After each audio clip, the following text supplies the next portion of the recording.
Est-ce que c'est possible qu'on ait besoin de faire afrashat chala sur de la viande? Ou bien, j'ai besoin de faire afrashat chala, je retire une cerise et ça marche. C'est considéré une afrashat chala. Autre question, est-ce que il est possible dans un cas dans la halacha où je dois faire trumot ou masrot sur un couteau? C'est halachot spéciale et bizarre, intéressante. On les retrouve au fait dans la notion qui s'appelle Tam Keikar, une notion qui a été ramenée dans notre Gemara dans le daf précédent à Inchet Amud Aleph. Elle a été ramenée dans plusieurs autres Gemarot. La notion de Tam Keikar consiste à dire la chose suivante. Un aliment, l'aliment, il porte tout, dans son ADN, il a toutes sortes de halachot. Et la halacha nous dit, la halacha de Tam Keikar, elle dit comme ça. Non seulement le morceau lui-même, il porte ses halachot spéciales, mais même le goût de cet aliment qui est rentré dans d'autres choses, ce goût-là, il a réussi à conduire toute la nature de l'aliment lui-même. C'est pour ça que dans le cas où deux éléments ont été cuits ensemble, on n'a pas la possibilité de faire fonctionner la halakha de miut et rov, et on ne peut pas permettre la majorité en disant qu'il n'y a qu'une minorité dans le plat qui est interdit. Pourquoi? Parce que les goûts se sont mélangés complètement. La cuisson, elle a une nature de faire mélanger tous les goûts de partout. Et donc, au fait, le goût, maintenant, on le sent dans tout l'aliment, dans tout le mélange. Et même s'il est considéré comme une minorité, il n'a pas la halakha de minorité, parce qu'au fait, je sens le goût de cette minorité, même dans la majorité, et le goût lui-même, il est interdit. C'est pour ça que dans un élément qui a été cuit, c'est en général beaucoup plus grave, et on a besoin vraiment qu'il y ait 60 fois plus, ou une moyenne de 60 fois plus. Des fois, on a besoin de plus que 60 si c'est un élément qui est très fort, comme par exemple une épice ou quelque chose comme ça. En tout cas, il faut tout faire pour qu'il n'y ait même pas le goût de la chose interdite dans le mélange. Si c'est comme ça, on retrouve toutes sortes de halachot, toutes sortes de phénomènes bizarres que qui sont dérivés au fait de cette halakha de Tam Kiikar. On va prendre le cas suivant. Quelqu'un, il a fait une cuisson d'une pâtisserie, une pâte avec de la viande. Il y a toutes sortes de borikas, toutes sortes de cuissons qu'on fait avec de la viande. Et il a oublié de faire la farchat chala sur la pâte. Maintenant, ce qui se passe, c'est que non seulement la pâte, elle a besoin d'avoir la farchat chala. La farchat chala, on l'a fait a priori lorsque c'est sous forme de pâte, mais si on ne l'a pas fait, on peut le faire même après la cuisson. Mais après la cuisson, ce qui se passe, c'est qu'il y a dans la viande elle-même, il y a le goût qui a été imprégné dans la viande, le goût de la chala, de la pâte qui n'a pas eu la farchat chala. Et donc, lorsque je fais la farchat chala, il faut avoir l'intention non seulement de permettre la pâte elle-même, mais même de permettre le goût de la pâte qui a pénétré dans la viande, que pour lui aussi soit valable la farchat chala. Voilà le premier cas où on a une possibilité, on a en fait le devoir de faire la farchat chala sur de la viande. Cette halakha a été ramenée dans le Bet Yosef, Yoredé Asiman Shin Kafdalet, dans le Shach, et le Chazonish aussi en parle.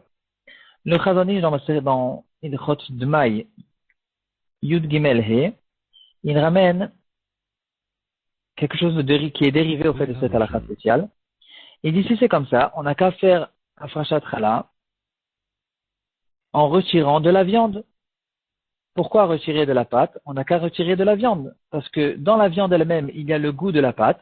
Le goût, on l'a considéré, en ce qui concerne l'interdiction, on l'a considéré comme de la pâte. En fait, on l'a considéré, si l'interdiction de ce goût-là, ce goût, il a réussi à faire convoquer, à faire conduire l'interdiction dans la pâte, alors on n'a qu'à prendre dans la viande, on n'a qu'à prendre aussi un morceau de viande pour la farchat chala. Et effectivement, le Chazonish, il dit, il parle d'un cas qui ressemble, il parle de cerises qui ont été cuites avec de la pâte. Les cerises ont été imprégnées du goût de cette pâte avec cette halakha de Tam Keikar.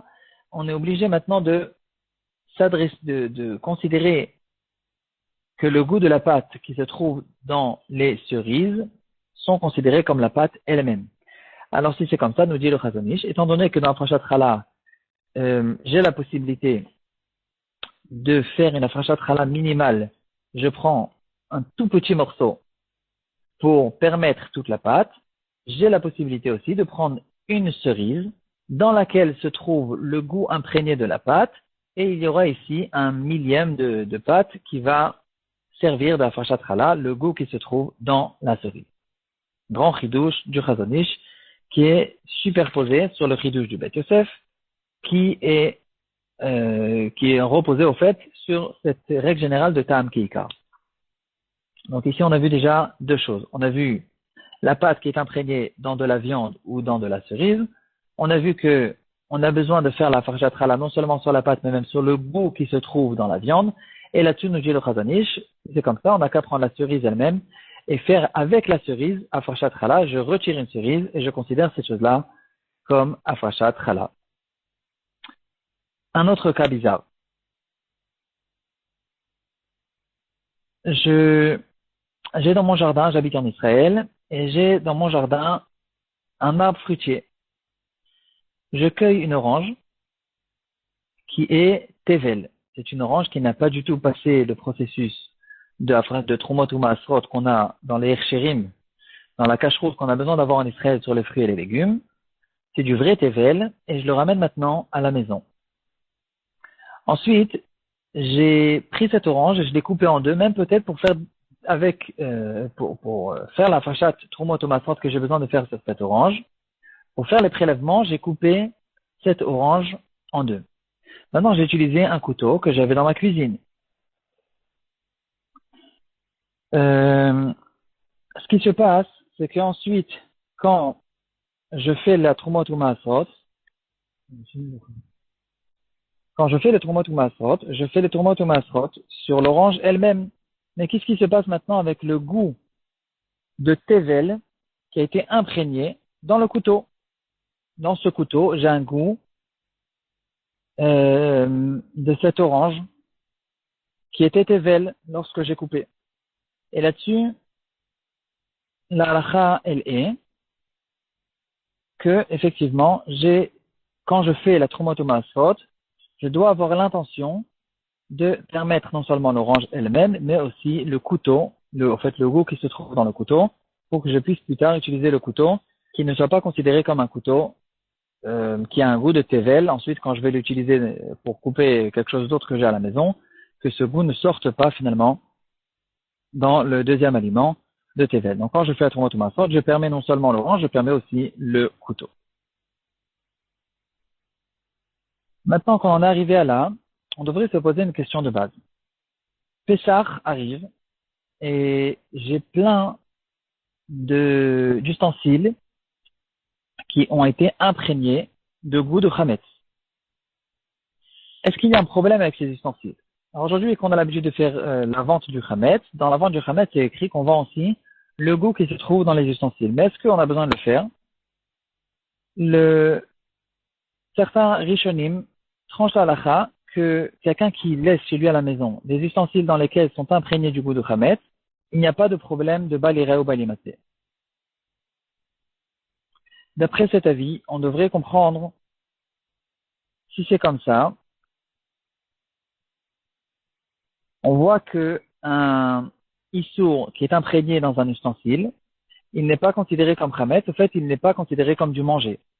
Tout le problème qu'on a vu jusqu'à maintenant, dans le cas par exemple de la cerise, ou dans le cas de la pâte avec la viande, c'est parce que la pâte et la viande sont des aliments, et je mange la viande en goûtant, en sentant le goût d'un interdit qui se trouve dans la viande. Et c'est ça, en fait, le problème de Ta'am Keikar. Mais est-ce qu'on fait fonctionner cette halakha de Ta'am Keikar dans quelque chose qui n'est pas un aliment, dans quelque chose qui est un ustensile? Alors, c'est vrai que ensuite, quand je vais utiliser cet ustensile pour un autre aliment, il va sortir dans cet autre aliment et je me retrouverai dans un problème. Entre-temps, puisque l'interdiction du Chametz, Pessah, bien sûr, je ne vais pas utiliser ces ustensiles, est-ce qu'il y a un problème de baliré ou balimaté en soi, dans le fait qu'il y a des goûts qui sont imprégnés dans les ustensiles? Alors on voit que ces Rishonim pensent qu'il n'y a pas de problème. Alors, si c'est comme ça, on se retrouve en fait dans un gros problème avec l'histoire du couteau qui a coupé l'orange. Pourquoi? Parce que le couteau tel quel, qui a le goût imprégné de l'orange, en soi, ce goût-là n'est pas considéré comme un aliment. Alors, entre-temps, il n'y a pas d'interdiction de Tevel. S'il n'y a pas l'interdiction de Tevel, je ne peux pas non plus faire le Trumot ou Maasrot sur le goût qui est imprégné dans le couteau, parce que ce goût-là n'est pas un aliment. On ne peut pas faire Trumot ou Maasrot sur quelque chose qui n'est pas un aliment. Donc, apparemment, le Trumot ou Maasrot, le prélèvement n'a pas été valable pour le goût qui est imprégné dans le couteau.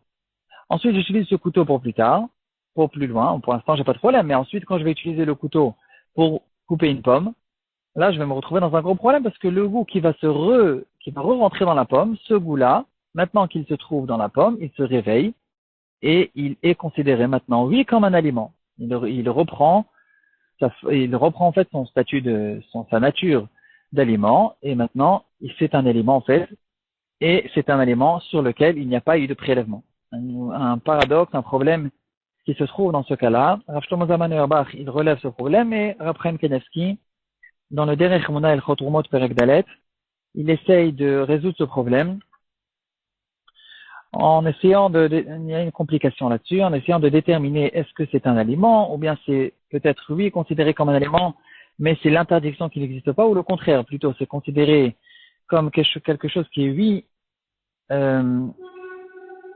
Il dit comme ça, c'est quelque chose, le goût qui se trouve dans le couteau, il est oui considéré comme du manger, mais c'est du manger qui n'a pas de issour.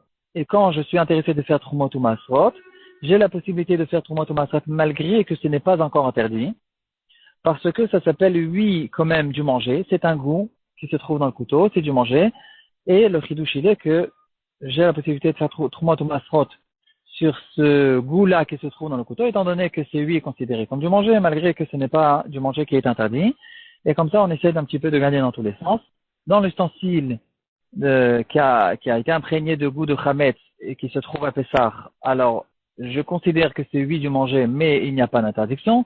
Et je passe comme ça entre les gouttes en disant que dans le couteau qui a été imprégné du goût de Tevel, alors c'est du manger et le prélèvement il est valable, mais d'un autre côté, il n'est pas interdit et comme ça, j'essaye un petit peu de gagner un peu dans tous les sens. Mais en tout cas, voilà les choses, les phénomènes halachiques spéciaux qui se passent avec cette halakha spéciale de Tam Kiikar.